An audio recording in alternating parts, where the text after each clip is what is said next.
नमस्कार हरि प्रेमियों, आपका हमारे YouTube चैनल में स्वागत है।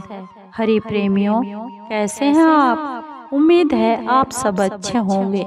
आइए आज का प्रसंग शुरू करते हैं। आज का प्रसंग है श्रीमद् भगवद गीता का 13वां अध्याय। हरि प्रेमियों, उससे पहले अगर आप हमारे चैनल पर नए हैं तो प्लीज़ चैनल को सब्सक्राइब जरूर कर लीजिए और बेल आइकॉन को जरूर दबा लीजिए ताकि आप तक हमारे सारे नोटिफिकेशन पहुंच सके। हरि प्रेमियों, आपका एक भी सब्सक्राइब हमारे लिए बेहद मायने रखता है। आइए सुनते हैं श्रीमद् भगवद गीता का 13वां अध्याय। हरि प्रेमियों, 12वें अध्याय के आरंभ में अर्जुन ने पूछा कि आप सगुण साकार की उपासना करने वाले और अव्यक्त अक्षर यानी निर्गुण और निराकार की उपासना करने वाले, इन दोनों में कौन श्रेष्ठ है? उत्तर में भगवान ने अपनी उपासना करने वालों को श्रेष्ठ बताया और आगे कहा कि अव्यक्त अक्षर की उपासना करने वाले भी मेरे को ही प्राप्त होते हैं, परंतु देहाभिमान रहने के कारण उनको उपासना में कठिनता अधिक होती है। ऐसा कहकर भगवान ने सगुण साकार की उपासना की विस्तार से वर्णन किया। अब निर्गुण अक्षर की उपासना का विस्तार से वर्णन करने के लिए और उसमें देहाभिमान रूप मुख्य बाधा को दूर करने के लिए श्री भगवान 13वें अध्याय का विषय आरंभ करते हैं। सबसे पहले भगवान अक्षेत्र और अक्षेत्रज्ञ के विवेक का प्रकरण आरंभ करते हैं। भगवान बोले, हे कुंती पुत्र अर्जुन, यह रूप से कहे जाने वाले शरीर को अक्षेत्र इस नाम से कहते हैं और इस अक्षेत्र को जो जानता है उसको ज्ञानी लोग क्षेत्रज्ञ इस नाम से कहते हैं। हे भरत वंशोद्भव अर्जुन, तू संपूर्ण क्षेत्रों में अक्षेत्रज्ञ मुझे ही समझ और अक्षेत्र क्षेत्रज्ञ का जो ज्ञान है वही मेरे मत में ज्ञान है। श्री भगवान बोले, वह अक्षेत्र जो है और जैसा है तथा जिन विकारों वाला है और जिससे जो पैदा हुआ है तथा वह क्षेत्रज्ञ भी जो है और जिस प्रभाव वाला है, वह सब संक्षेप में मुझसे सुन। ऋषियों के द्वारा बहुत विस्तार से कहा गया है तथा वेदों की ऋचाओं द्वारा बहुत प्रकार से विभाग पूर्वक कहा गया है। युक्ति युक्त एवं निश्चित किए हुए ब्रह्म सूत्र के पदों द्वारा भी कहा गया है। अपने में श्रेष्ठता का भाव न होना, दिखावटीपन न होना, अहिंसा, क्षमा, सरलता, गुरु की सेवा, बाहर और भीतर की शुद्धि, स्थिरता और मन का वश में होना, इंद्रियों के विषयों में वैराग्य का होना, अहंकार का भी न होना, वृद्धा अवस्था, जन्म मृत्यु तथा व्याधियों में दुख रूप दोषों को बार बार देखना, आसक्ति रहित होना, पुत्र स्त्री घर आदि में घनिष्ठ संबंध न होना और अनुकूलता प्रतिकूलता की प्राप्ति में चित्त का नित्य सम रहना यानी कि बराबर रहना। श्री भगवान बोले, मुझ में अनन्य योग के द्वारा अव्यभिचारिणी भक्ति का होना, एकांत स्थान में रहने का स्वभाव होना और जन समुदाय में प्रीति का न होना, अध्यात्म ज्ञान में नित्य निरंतर रहना, तत्व ज्ञान के अर्थ रूप परमात्मा को सब जगह देखना।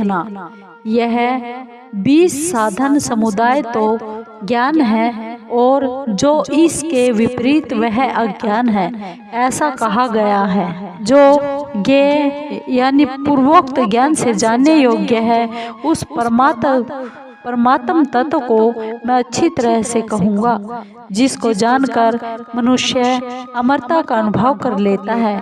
वह ज्ञेय तत्व अनादि वाला और परम ब्रह्म है। उसको न सत कहा जा सकता है और न ही असत कहा जा सकता है। वे परमात्मा सब जगह हाथों और पैरों वाले, सब जगह नेत्रों, सिरों और मुखों वाले तथा सब जगह कानों वाले हैं।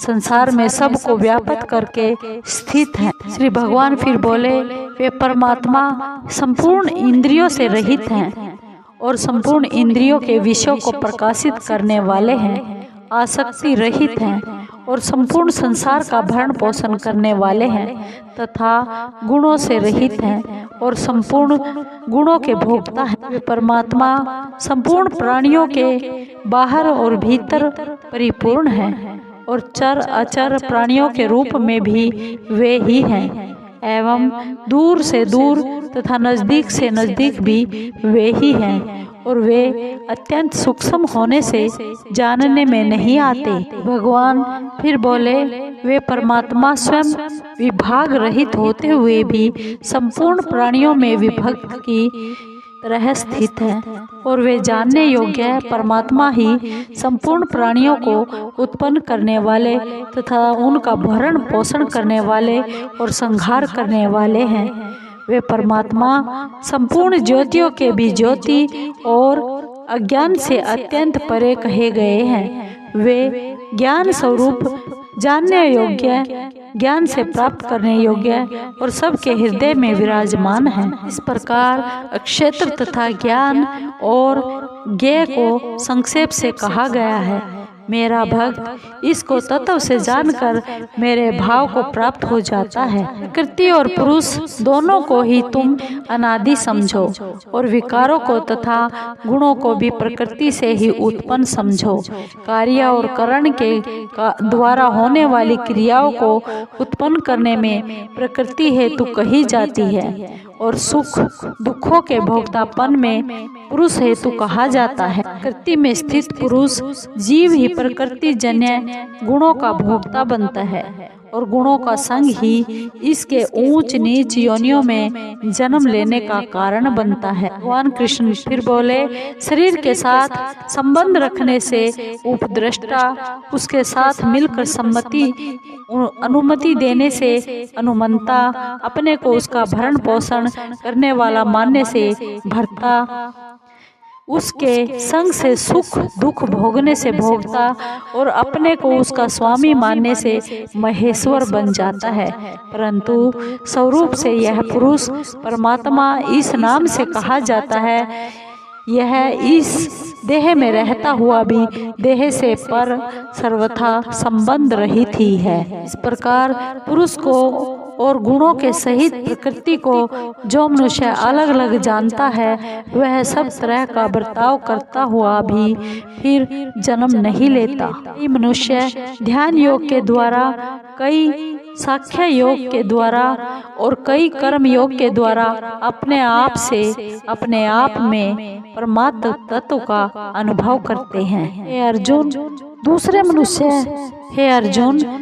मनुष्य इस प्रकार ध्यान योग, सांख्य योग, कर्म योग आदि साधनों को नहीं जानते, पर दूसरों से जीवन मुक्त महापुरुषों से सुनकर ही उपासना करते हैं। ऐसे वे सुनने के अनुसार आचरण करने वाले मनुष्य भी मृत्यु को तर जाते हैं। भरत वंशियों में श्रेष्ठ अर्जुन, स्थावर और जंगम जितने भी प्राणी पैदा होते हैं, उनको तुम अक्षेत्र और अक्षेत्रज्ञ के संयोग से उत्पन्न हुए समझो।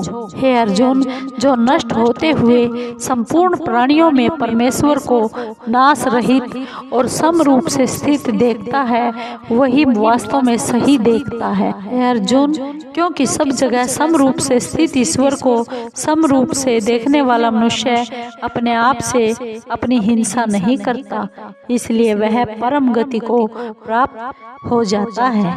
हे अर्जुन, जो संपूर्ण क्रियाओं को सब प्रकार से प्रकृति के द्वारा ही की जाती हुई देखता है और अपने आप को अकर्ता देखता अनुभव करता है, वही यथार्थ देखता है। जिस काल में साधक प्राणियों के अलग अलग भावों को एक प्रकृति में ही स्थित देखता है और उस प्रकृति से ही उन सब का विस्तार देखता है, उस काल में वह ब्रह्म को प्राप्त हो जाता है। कुंती नंदन, यह पुरुष स्वयं अनादि होने से और गुणों से रहित होने से अविनाशी परमात्मा स्वरूप ही है। यह शरीर में रहता हुआ भी ना करता है और ना लिप्त होता है।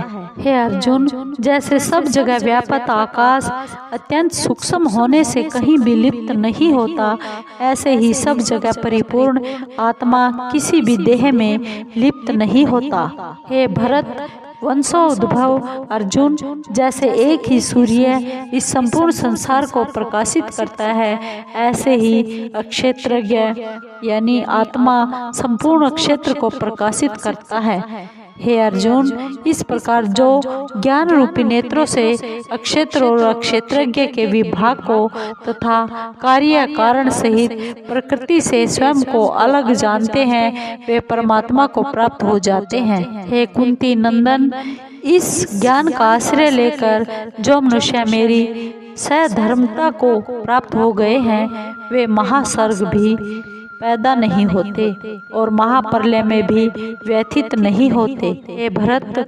वंशोद्भव अर्जुन, मेरी मूल प्रकृति तो उत्पत्ति स्थान है और मैं उसमें जीव रूप गर्भ का स्थापन करता हूँ। उससे संपूर्ण प्राणियों की उत्पत्ति होती है। हे कुंती नंदन, संपूर्ण योनियों में प्राणियों के जितने शरीर पैदा होते हैं, उन सब की मूल प्रकृति तो माँ है और मैं बीज स्थापन करने वाला पिता हूँ। हे महाबाहो, प्रकृति से उत्पन्न होने वाले सत्व, रज और तम, ये तीनों गुण अविनाशी देही जीवात्मा को देह में बांध देते हैं। हे पाप रहित अर्जुन, उन गुणों में सत्व गुण निर्मल स्वच्छ होने के कारण प्रकाशक और निर्विकार है। वह सुख की आसक्ति से और ज्ञान की आसक्ति से देही को बांधता है। हरि प्रेमियों, श्रीमद् भगवत गीता का 13वां अध्याय समाप्त हुआ। हरि प्रेमियों, आपको ये वीडियो कैसी लगी? अगर आपको ये वीडियो अच्छी लगी हो तो प्लीज़ चैनल को लाइक कीजिए, शेयर कीजिए और सब्सक्राइब कीजिए। प्लीज़ कमेंट जरूर कीजिए। धन्यवाद। हरि प्रेमियों, जय श्री कृष्णा।